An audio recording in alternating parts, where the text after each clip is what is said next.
Welcome to the Graduate Job Podcast, your home for weekly information and inspiration to help you get the graduate job of your dreams.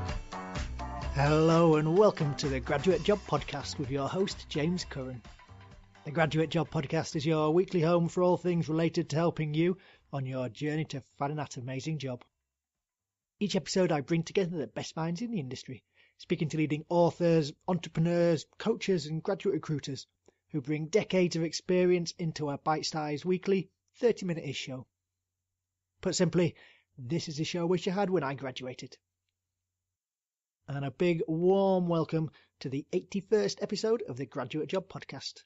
And I've got a very special guest for you today, career expert and fellow podcast host Scott Barlow. In this episode, we delve into the topic of finding a graduate job that is going to fit you like a glove. We explore what will make you happy at work and, equally importantly, what is going to make you unhappy. And Scott shares a few brilliant experiments, such as the social Goldilocks experiment, so that you can discover these before you start working. We explore Scott's story of how he suffered anxiety attacks at work at the age of just 23 and how that led him to craft a career that he truly enjoys. And he gives you some brilliant tips to allow you to do the same. Scott shares some insightful questions that you need to be asking yourself so that you can discover that sweet spot between what you enjoy doing and what you are good at, which is going to help you ensure you are happy at work no matter what. Now, wherever you are in the job search, still applying, or maybe in a graduate job that isn't rocking your world, this is an episode which you aren't going to want to miss. Now, the only link you need to remember today is graduatejobpodcast.com/fit. as that has all the links to everything which we discuss and a full transcript which you can download, so make sure that you head on over there. Now, before we start, let's have a very quick message from today's sponsor, who are our friends over at careergym.com. Now, there's some things in life you can't escape: death, taxes and psychometric tests when you apply for a graduate job. The only way to get really good at them is to practice some more, which is where Career Gym comes in. Career Gym is the number one place for you to undertake all of your psychometric tests which you're going to face when you apply for a graduate job. Now, the bottom line is you're going to have to do them no matter what graduate job you apply for.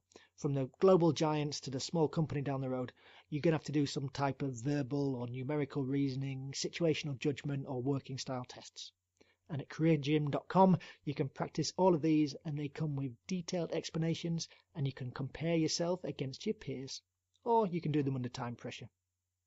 Now, as a valued listener of the show, they're going to give you 20% off all of their tests if you use the code GJP. So that's just 3 letters, GJP. So head on over to careergym.com, that's careergym.com, and use the code GJP to get 20% off all of their tests and start practicing today. Now on with the show.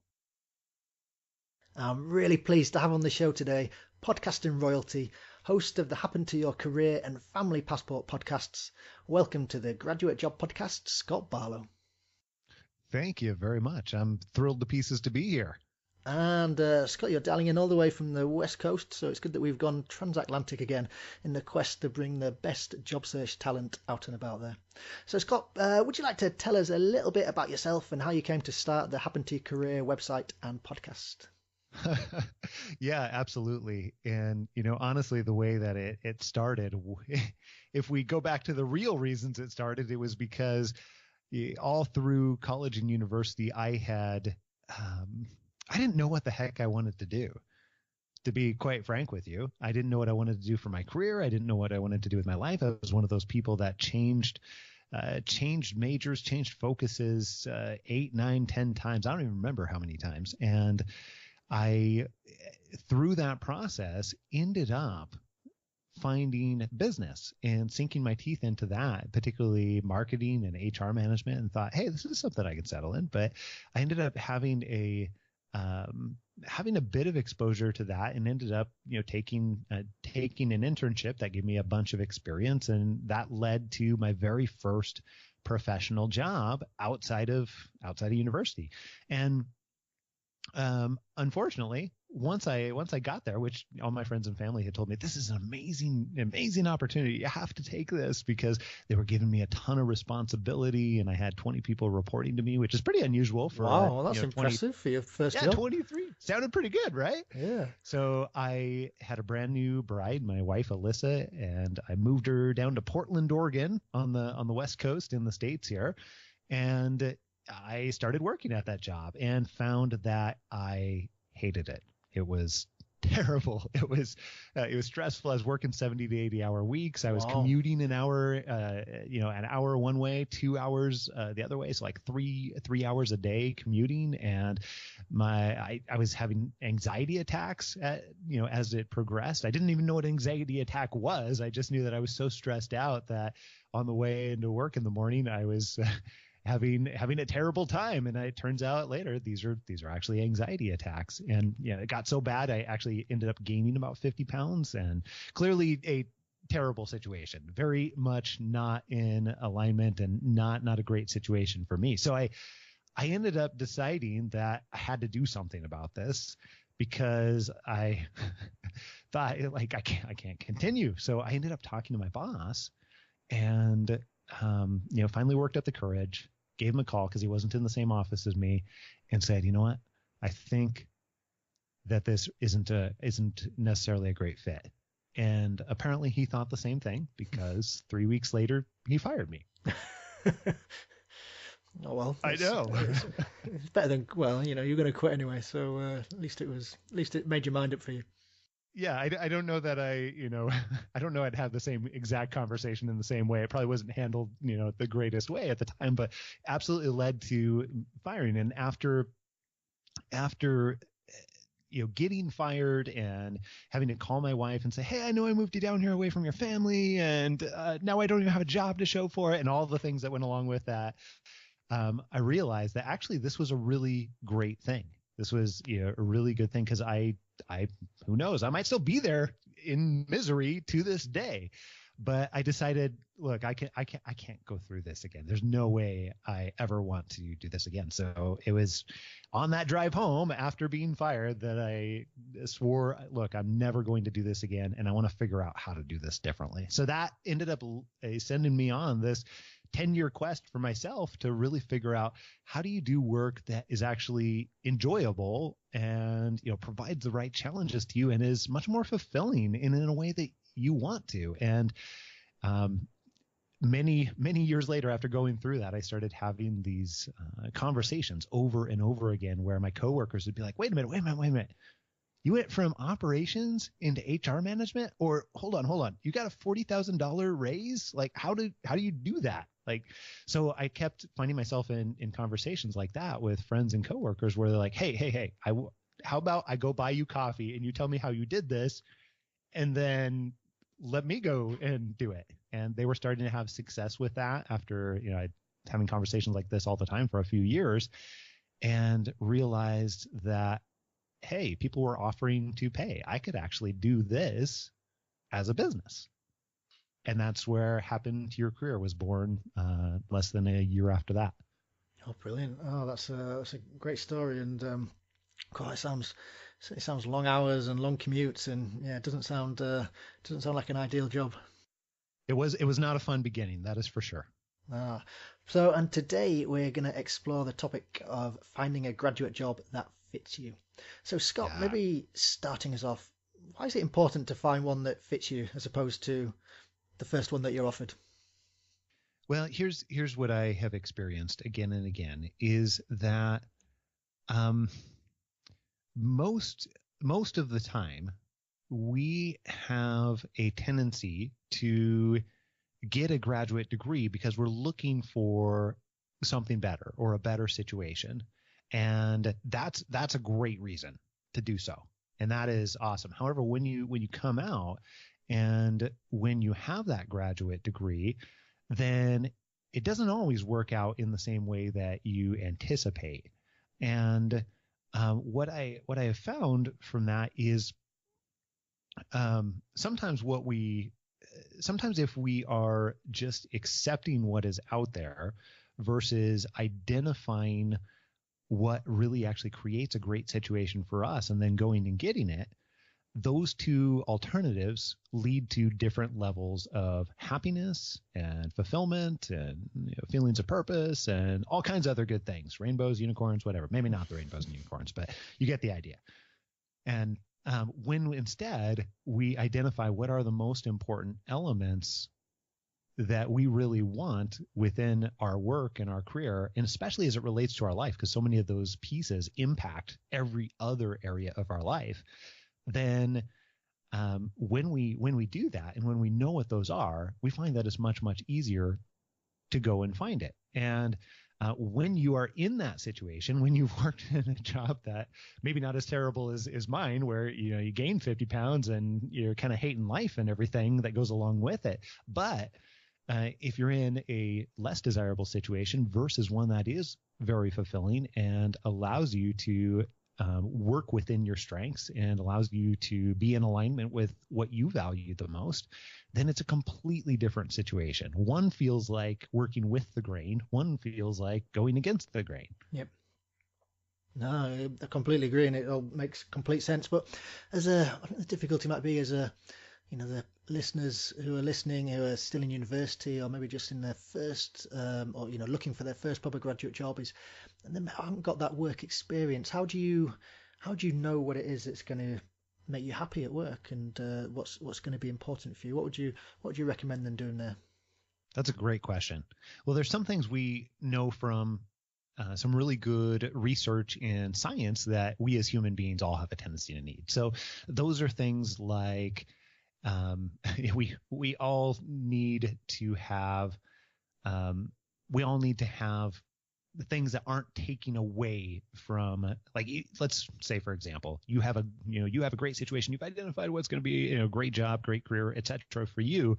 But if you have some of those pieces that are taken away, like statistically, if you have more than an hour commute each way, then there's going to be an expiration date on when this becomes no longer a good thing for you, because that's going to take a good situation or a great situation and turn it into a less desirable situation. Or if you don't feel like you're being paid fairly, that has a huge impact. Now, interesting piece of that is it's typically only just above 10% of people actually negotiate their wages. So most of the world is actually going into jobs feeling like they are not necessarily paid fairly or in the way that they want to be. So those are not necessarily great stats. But anything that's going to detract from an otherwise great situation can actually override and flip over the whole thing, turning it from a good situation into a not good. So there's that side of it. But then the other side of it is that we all must be helping people in one way or another. Now, that sounds kind of obvious. Like, everybody at some point in their lives has the realization. It's like, I want to help people, right?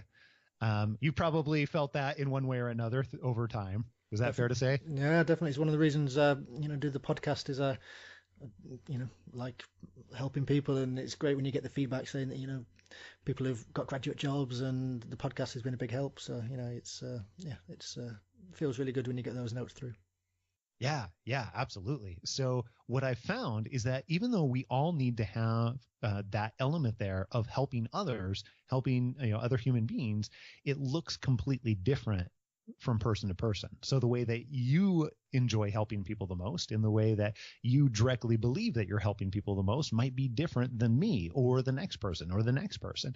So what we find that's really important is not just that you need to be helping people, but the more important part of that is that you directly connect with what you're doing, how you're helping people. For some people, that might mean that, it might mean that you are working with people one-on-one. For other people, it might be that you're collaborating with teams and getting to see the impact with whatever that team is working on. For some people, it might be something completely different. Maybe for some people, it's states and nations and even beyond. But the important part there is that whatever it is for you, you directly see and connect how that is happening. Does that make sense? Yeah, no, that makes sense. And In terms of, coming to that realization, is it something that you recommend people would do, front end before they start applying, or is it easier to do, once you've started working and you can see, I like this part of the job, but this bit doesn't really float my boat? That's such a great question. And there's probably a few different ways that I could answer that, some which would take longer than others, because sometimes we find that it is not always a direct answer, and you have to work your way around to what is going to be a good answer for you. However, one way that we found that works very well, and a lot of times we'll do this when we're coaching somebody through this and trying to arrive at these answers, is we'll look at what's happened in the past first. So even if you are fresh out of, like maybe you've not really had, that much of a working career, or, whether it's the case where you've gone and, worked 10 years and then got your graduate degree, whatever it happens to be, you have a past and you can draw upon that past.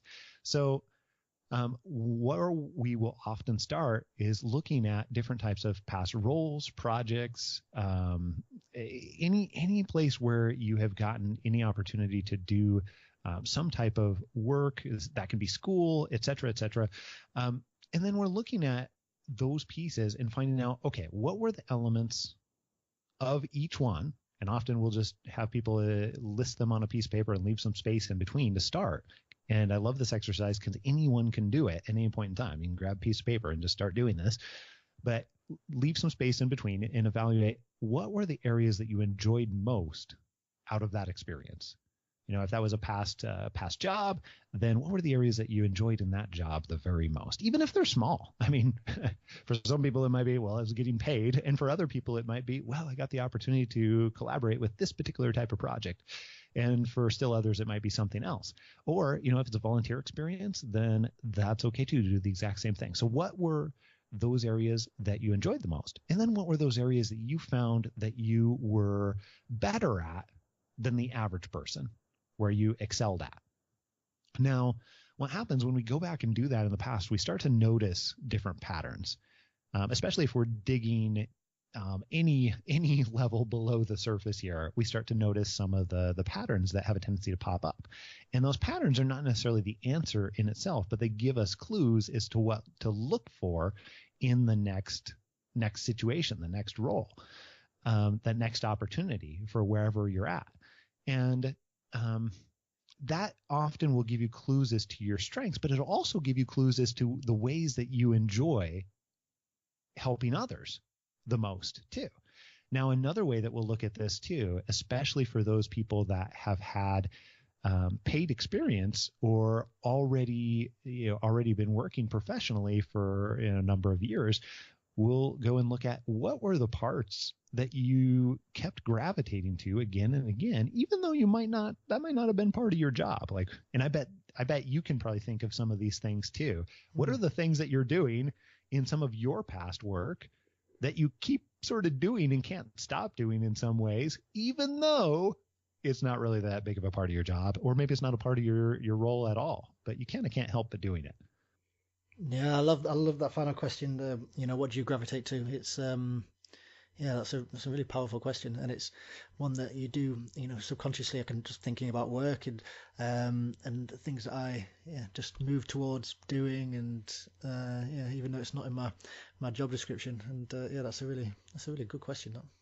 So I used to. Here's a really tiny example of that, but so now I'm a podcast host like you, and one of the things I used to do, this has been, 15, 20 years ago, when I was at college, at university, I used to work for a office supply store, and every single night when we'd close the store, we'd make like a 15-minute announcement. And so I used to love it, getting on the intercom and making that announcement. It's such a silly thing, but I used to get a lot of joy for that final 15 minutes and be like, attention Staples shoppers. So I point that out partially in jest, but partially I point that out because we find that those clues are always there for everybody at any stage in life, and it's important not to ignore those those clues because they can steer us in one direction versus another and help us realize what we actually need or what we do keep gravitating towards, whether that is the way that we help people or maybe that has to do with our strengths, and particularly what we call signature strengths, which are those areas that you are not just great at or not just good at, but also those areas that you also enjoy, and it crosses over with the ways that you can deliver some of the most value too. And that's actually another area that has been proven scientifically in many different ways, that when you're focused and when you spend more time in your day, just as little as 1 to 2 hours a day, working in your strengths versus outside your strengths, you feel a different level of enjoyment and fulfillment along with it. Just 1 to 2 hours more in time spent in that area, which is another case for identifying what you want, and also in this particular case, what you happen to be great at that you also enjoy, and focusing on what is going to fit that rather than trying to look at what's available out there and trying to mash yourself into what's available.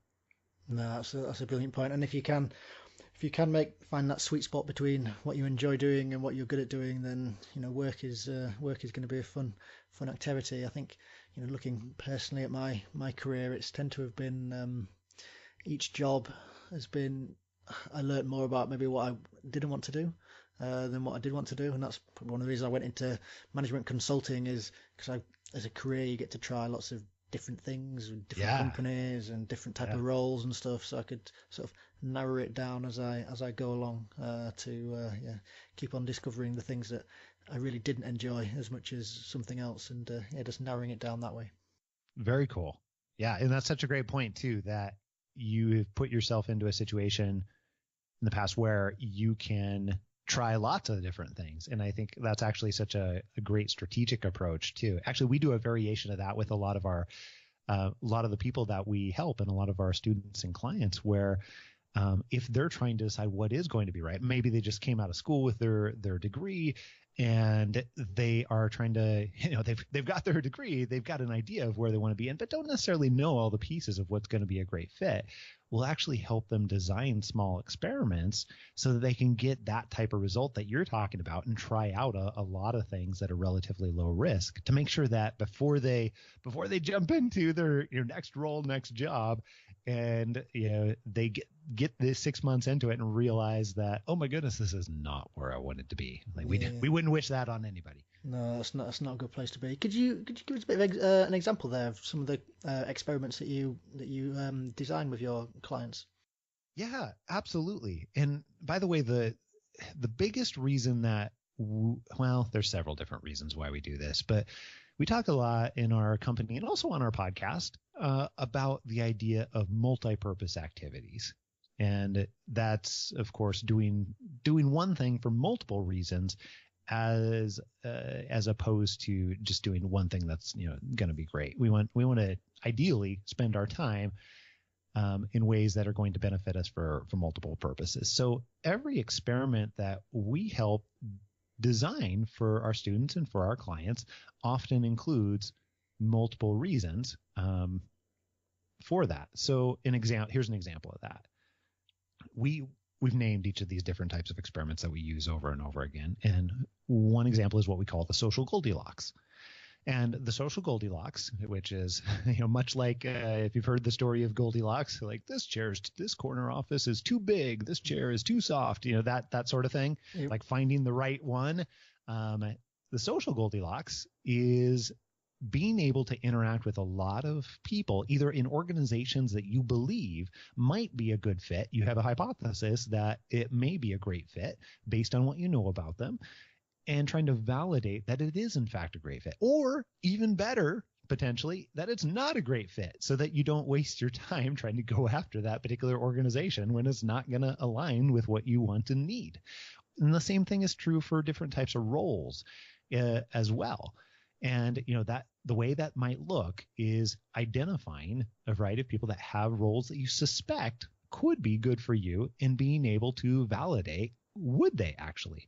So a lot of people, when I say that, they think of things like informational interviews, but offer a different pretext for instead of an informational interview.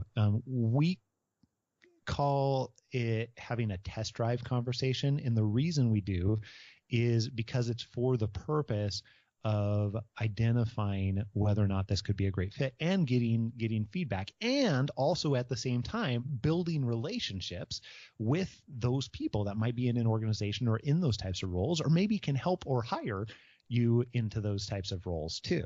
So here's an example. Laura, who we worked with, it's been a little while ago, but she was pretty disenchanted in her past work history. Ended up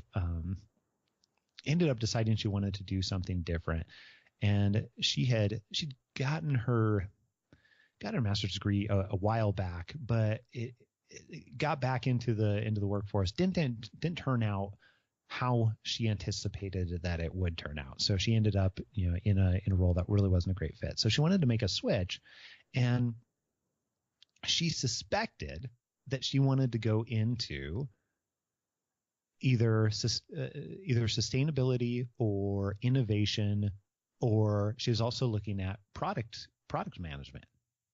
And so what she did is she went and talked to people in each of these different respective fields and had really simple conversations. What she'd do is she would call them up or email them and say, hey, I'm looking at making my next career switch here, or my next career change, and I'm trying to decide where I really want to be, what types of companies and what types of organizations, and really hone in on the specific types of roles that I'm interested in. And I'm wondering, would you be willing to have a short 15-minute conversation where I can ask you a few questions, because I'm really interested in what you do? And more often than not, people would say yes, and they'd be very gracious with their time, and she'd get to have that conversation and go in and find out, hey, it looks like you've got a similar background to me, but I'm curious, what do you really love about what it is that you do? Or what do you find that people need to have or do or experience in order to be successful in this type of role?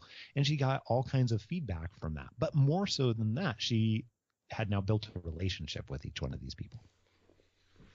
No, those conversations are just so powerful and crucial. And it's one thing just looking at the prospectuses for the companies and reading about what they say the blurb is like for when you do what the job will be like if you do it. But you can't beat just speaking to people who are actually doing it and asking them, what does a good day look like? What does a bad day look like? And just going through the different questions and finally from the horse's mouth what the job is really like. Yeah, you're right on. Those are great questions too. Yeah, are there any specific sort of tactics you'd recommend for reaching out to people? Is it best to do it through LinkedIn, or just friends of friends, or what do you find tends to work best for those social Goldilocks conversations? I love that phrase. Well, I'll tell you that when you get to tactics, the reason why no tactic is perfect is because tactics make assumptions that certain things are going on. So you're not going to find one particular tactic that is perfect for every situation and everybody. However, there are some things that we can consider. One example of that is if you get somebody on the phone, it's harder for them to tell you no. Like it's also harder for them to ignore you as well. So often we'll recommend that wherever possible, get a phone number and pick up the phone and have that type of short conversation, being able to introduce yourself, let them know that you're not selling anything. You don't even have to say that. It can sound like, hey, I'm getting ready to make a career switch. I've just come out of my graduate degree and I'm trying to figure out where I really want to use it. And I saw your information on LinkedIn, and I was really curious about what it is that you're doing. It looked really very fascinating to me. And I'm wondering, would you be willing to have a 15-minute conversation with me where I could ask you some questions about what you do? I'm happy to work around your schedule. And it's hard for somebody to say no or or ignore that, partially because you're making it easy for them to say yes. One, as long as you're being genuine, which I would not advise you to use this as an approach unless you genuinely are interested in what it is that they do, because that's going to be a recipe for disaster if you're not. But more so than that, like, if you're genuinely interested in them, like, that's one of the biggest gifts that we can give other human beings. And a lot of people don't think about it that way. But on top of that, you're not asking for something that they have a hard time saying yes to. If you're asking for an hour of your time, like, I don't know about you, but I mean, I think you and I were talking the other day as we were trying to schedule this, and we're like, hey, I have 1 hour in here, yep, and otherwise my January and February are booked solid. So it's hard to find an hour of people's time in a lot of occasions. But when you're asking for 15 minutes, that's a different scenario. A lot of people, not everybody, but a lot of people can find 15 minutes. So you're asking for something that they can say yes to. So that's an example of how that can work over the phone. But you can do the same thing in LinkedIn or the same thing via email. It's easier to ignore email, or it's easier to have it go to the wrong folder, or other things can happen. So there's a couple of considerations as it relates to tactics. No, that's a brilliant point. And one thing people always love is to talk about themselves. So if you're asking them to talk about their career, people love talking about themselves. So it's you're on a good topic. Yeah, absolutely. Especially if you are willing and legitimately interested in listening to them. I had this has stuck with me for, I don't know, probably about 10 years or now. But I had somebody who was leading a training. She was just an amazing facilitator. And one of the things that she said is that, hey, one of the best gifts that you can ever give a human being is your genuine time and attention and listening to them, truly listening to them. And well, I believe that that's true and should not be misused as a tactic. It's definitely very, very helpful. Completely agree, and it works. It's good advice there to especially take into any interviews with you when you've gone for assessment days and interviews. Is just make sure you are listening properly and not just thinking about trying to second guess the next question that's coming out. So Scott, one next question then, for people who are in a job at the moment and it's all right, it's not blowing the mind, it's not super bad, they're sort of maybe stuck in that grey zone. How do you know when you're just going through maybe what is a temporary blip, or you're definitely in a rut? Any advice for listeners who would find themselves in that position? Yeah, I think that, and I've been in that position. I've, in a variety of different ways, I've had a role that for all intents and purposes was my dream job. And then because what I wanted changed over the years, it turned into something that was just mediocre and wasn't mind-blowing, as you said before. But we've also helped a lot of people in that exact same situation too. And a couple of the ways that I think about it, a couple of questions I have a tendency to ask myself to understand, is this just a blip, or is this something I really need to actively make a change on? And one of those really simple questions is, how long has this been going on? And if you look back and think, wow, this has been going on for, 3+ months or 6+ months or something like that, then yes, you absolutely need to do something. Life is way too short to go through. 6 months is like, that's a pretty sizable chunk of each of our lives. And the thing that I find that always propels me forward to then take additional steps is, not only is that a sizable chunk of our lives, but also it is completely possible to get to a better situation, one that you may not even realize how much better it could be. And by choosing to continue along, then you are you're heightening the possibility that you will regret it later. In fact, there's some really, really good research around this. A lot of people have the should I stay or should I go question, and that's a little bit what you're asking here, right? Yep. So whenever you're faced with that question and there's that pretext behind it, then very, very, very, very rarely when people make a decision to do something or to act, or in this case, to leave, especially when it's been, an ongoing period of time, where they felt that blah or not felt that those fireworks or whatever you want to call them, not felt that joy, not felt that heightened level of engagement or happiness, or insert your buzzword here. But whenever you leave, there is a very, very, very low chance that you'll regret making that decision. However, for those people that do nothing or choose not to make that decision or choose not to act upon it, there is a very, very high chance that you will regret that later. So, but that's totally counterintuitive compared to what we think when we're in that situation, because in that situation, we're worried about, well, what might happen if I leave, or what are all the bad things that could happen if I leave? And research tells us that it's exactly the opposite of the way that we feel when we're in the moment. Instead, that we rarely regret it when we make the decision to go, especially if we know that it's been an ongoing period of time, or a decision to do something. It may not even be going. It might be, going and having a conversation with your boss and saying that, hey, you know what?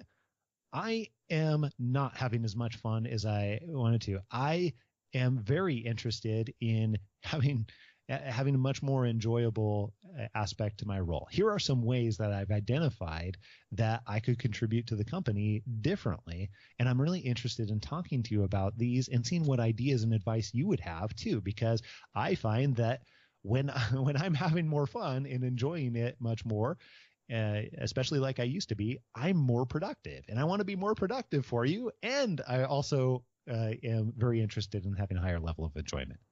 What can we do? Would you be interested in having that conversation? And most bosses are not going to say, screw you, I'm not interested in you and being more productive.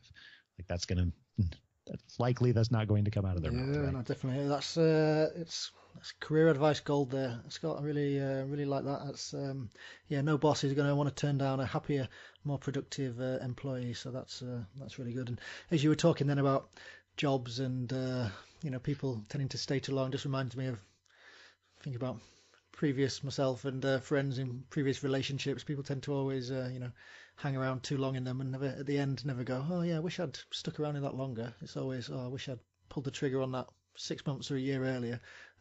So yeah, it's exactly the same with jobs. People just wish they'd left a lot earlier than they end up doing. Yes. Yeah, absolutely. We find that people that are happier in general, more happy more frequently, since happiness isn't really a destination so much, it's not like a permanent state. It is, but putting yourself in a situation where you find that you're more happy more often, those types of people that are really good at putting themselves in that state are also the same types of people that are very practiced at transitioning or leaving situations that are less good for them. Yep, that's definitely a skill to think about, listeners. So Scott, time is running away with us, but maybe one final question before we move on to the weekly quickfire questions, where I put you under a bit of time pressure. Final question then: money makes the world go round. We talked earlier about how maybe a lack of money can lead you to leaving a job early. When for listeners who are looking out at that initial graduate job, the clients I coach, it does tend to be a big consideration, and for a relatively small amount of money, they'll maybe plump for one job that's maybe earning a couple of thousand more than one that they're probably a lot more suited to. I mean, in your experience, how should money play such a large part in the decision making process when you're looking for a job that's going to fit?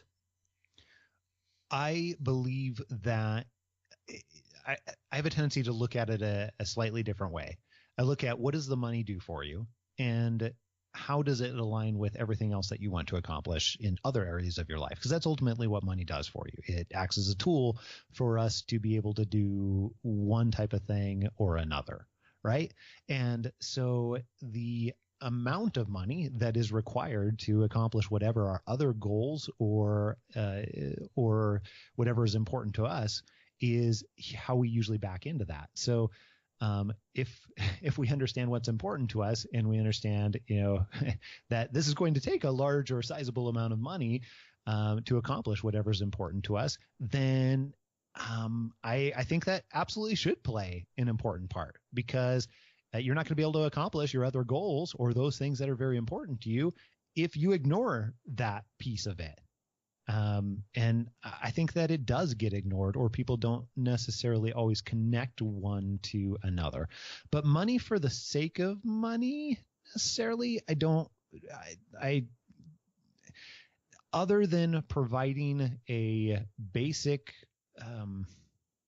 other than providing for your basic needs, once you start making beyond a certain level of money, it doesn't really necessarily do a whole lot for your happiness for most human beings. There's a small portion of the population where it's an exception, but yeah, so I do think it should be a consideration so far as it relates to everything else that you want to accomplish in your life. Absolutely. And I would advise you not to ignore it. But then, say, going back to the initial example you gave about your first job, if someone had offered you an extra $5,000-$10,000, it's not going to make you any happier if you've still got that 3-hour commute and 70 hours a week, is it, I guess? It might for a very short period of time, but after that month wears off, then ultimately you realize that extra $5,000 or $10,000 is buying a large chunk of your time in one way or another, and often for most people it's not worth it after that honeymoon period wears off. No, definitely. So, no, Scott, thank you. That's you've some really brilliant insights there, and social Goldilocks is a phrase and term that's going to stick with me for a long time. So, I'm so glad. I thought it was going to involve a porridge at one point, but well, you can involve some porridge if you want to, but you'll have optional. Porridge optional. Yeah, we'll have to work that into the next time you use it. So that's funny. So, Scott, moving on to our quick fire questions. So I'm interested to, you must have, you're a very well-read man. I'm interested in your responses you're going to give to these questions. So first question, what book, doesn't have to be career related, could be anything. What one book would you recommend that our listeners should read?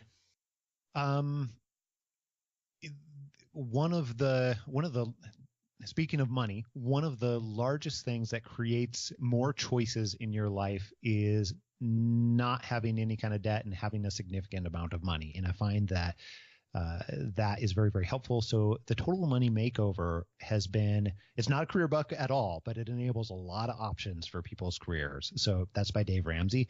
And then one other that is more on the element of biohacking, which is creating energy to be able to do the things you want in your career. It's a new one by Dave Asprey.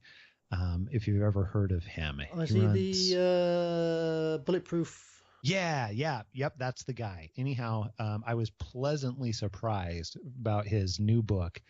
It's just very, very good. I would put it in my top 10. And what is that called? I'm buying myself time because I can't remember the name. Game Changers. That's what it's called. Game Changers. I'm just scribbling some notes here, but I will, listeners, don't worry.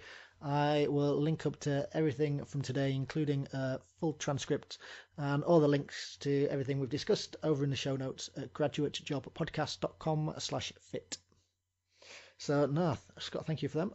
Just in time for Christmas to get them on my Christmas list. So I will, I've heard a lot about Dave Ramsey and Dave Asprey as well. So yeah, I need to check those out myself.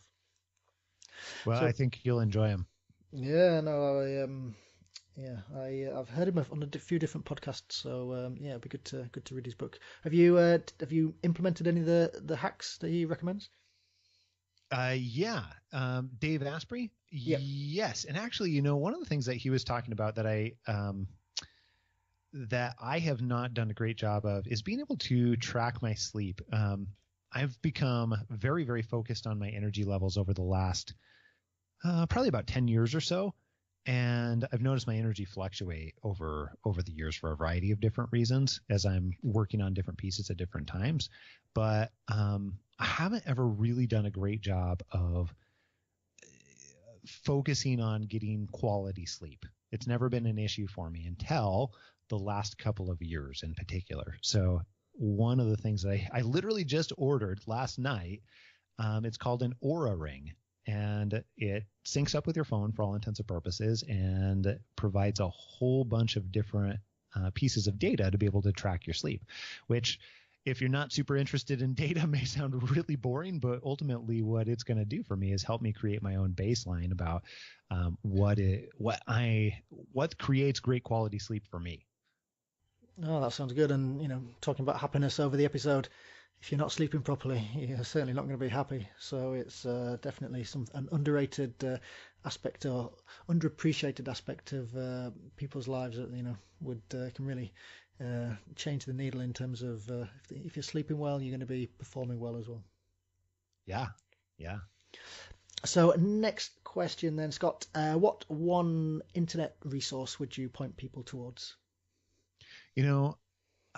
Especially for the topic that we just spent a lot of time talking about, identifying a great fit. Honestly, the biggest internet resource I would mention would be, we have this 8-day mini course that guides you through how to identify what's most important for you and helps you get started in identifying what really does create an ideal career fit for you. And that's at figureitout.co. So really, really great resource. We've had about approaching 30,000 people through it. Lots of people have sent us emails saying, hey, you should charge for this, but we don't. We've offered it for free for 6 years now, and it just provides you an email a day with a really simple exercise to help you understand more and more about what creates a great fit for you. So figureitout.co. Super. So, and I will link to that as well. And you can't beat free. So we like that one. And final question then, Scott. What one tip would you give listeners that they can implement today to help them on their job search? I would pull out your calendars right now. If you can't clearly answer the question for yourself, not for me, not for anybody else, but for yourself, about what do you want and need most in not just your career, but your life? What are some of those, top 3, top 5 things that you're lacking right now that you need the very most? If you can't rattle off the answer, then I would pull open your calendar right this very second, identify 90 minutes to 2 hours where you can set it aside. This is time that is going to massively change your future, taking some of this initial time to try and answer some of these questions for you. And that internet resource that I mentioned earlier, figureitout.co, will help provide some guidance and some questions that you can ask yourself to get to those answers. But making the time and making that a priority for yourself it's so worth it. It's going to lead you to some answers and even some more questions too. But the closer that you can understand what you actually want, that gives you the ability to go out in the world and figure out, okay, well, now that I know what I really want, let me go after what I really want. So open your calendar, 90 minutes to 2 hours, and that is the action. I love it. And, listeners, come on, this is more important than scrolling through Instagram, Facebook, or whatever it is that you're wasting your time on. Invest these 2 hours in yourself, and it will pay you back many, many times over if you put the effort in. Scott, thank you so much for appearing in the Graduate Job Podcast. It's been a cracking episode. What is the best way that people can get in touch with you and your podcast and your website and all of the like? Well, if you're hearing us now, then I'm guessing you enjoy podcasts. So you can certainly connect with us by searching Happen to Your Career, HAPPEN, Happen to Your Career, and our podcast will pop right up on iTunes or any other place that you listen to podcasts. But also our home base is happentoyourcareer.com, and that has so many different resources that we've developed over the years. And if you have any interest whatsoever in learning more about yourself and what you really want and need in order to be enamored with your life and work, then I would suggest heading over there too and checking out and choosing the ones that are going to be best for you. We have a Start Here page that'll help guide you through some of the best stuff. And it's all brilliant, and I highly recommend it. So listeners, make sure you definitely check it out. Scott, thank you so much for your time today. Thank you. Thank you for all the great questions and conversation. I appreciate it. Thank you. So there you go, the lovely and extremely friendly Scott Barlow. I hope you enjoyed that episode and took away from it as much as I did. Now, I love Scott's experiments, which he mentioned, and also the questions that you need to be asking yourself to make sure that your job really does fit.